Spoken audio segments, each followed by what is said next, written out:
हवाई जहाज में सफर करना आखिर कौन नहीं चाहता, क्योंकि सभी का सपना होता है कि एक दिन बादलों को करीब से देख सकें और ऊपर से धरती कैसी दिखती है इसका भी भरपूर मजा ले सकें।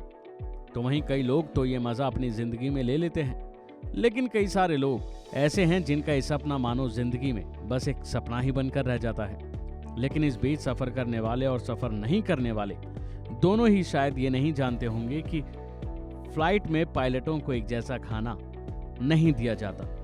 क्यों? चौंक गए ना आप?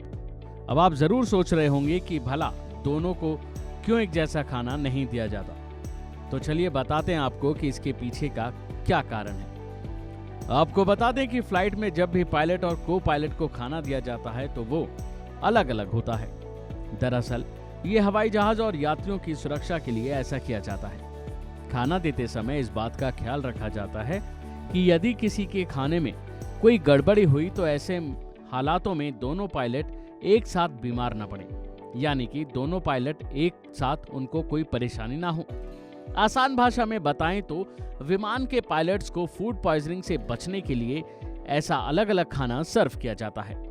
दरअसल फ्लाइट में बहुत सारे यात्री होते हैं और उनकी सुरक्षा की जिम्मेदारी टिकी होती है पायलट के ही कंधों पर। ऐसे में यदि दोनों पायलट बीमार पड़ गए तो विमान में मौजूद सभी यात्रियों की जान को खतरा पैदा हो सकता है और इसी वजह से दोनों पायलट को अलग अलग खाना दिया जाता है। इतना ही नहीं, ये करना भी बहुत जरूरी है, क्योंकि ऐसा नहीं करने से एक हादसा हो गया था। ये किस्सा है साल 1984 का, जहां लंदन से न्यूयॉर्क के बीच चलने वाली कॉनकॉर्ड सुपरसोनिक फ्लाइट में सवार 120 यात्री और क्रू के सभी मेंबर्स को गंदा खाना खाने के चलते फूड पॉइजनिंग हो गई थी। इसके बाद उन्हें बुखार, उल्टी और डायरिया भी हो गया था। न्यूयॉर्क टाइम्स की रिपोर्ट के मुताबिक फूड पॉइजनिंग से एक शख्स की जान तक चली गई थी। इस दौरान पायलट्स को बहुत परेशानी हो गई थी और बहुत मुश्किल से उन्होंने फ्लाइट को लैंड कराया था। जरा सोचिए, अगर परेशानी थोड़ी सी भी और बढ़ती तो 120 यात्रियों की जान और खतरे में आ जाती।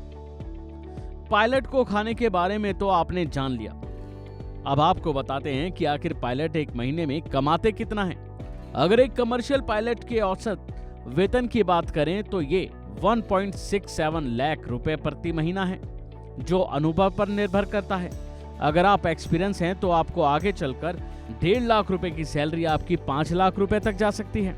इस तरह भारतीय वायुसेना में शुरुआती वेतन 1 लाख रुपए है, जो वरिष्ठ पद के साथ बढ़कर 1 करोड़ रुपए भी हो जाता है। तो जाहिर है कि अब आपकी ये कंफ्यूजन दूर हो गई होगी कि जहाज में पायलटों को अलग अलग खाना दिया जाता है और ये भी मालूम चल गया होगा कि आखिर इनकी सैलरी भी कितनी होती है। अभी के लिए फिलहाल इतना ही। बने रहिए वन इंडिया के साथ।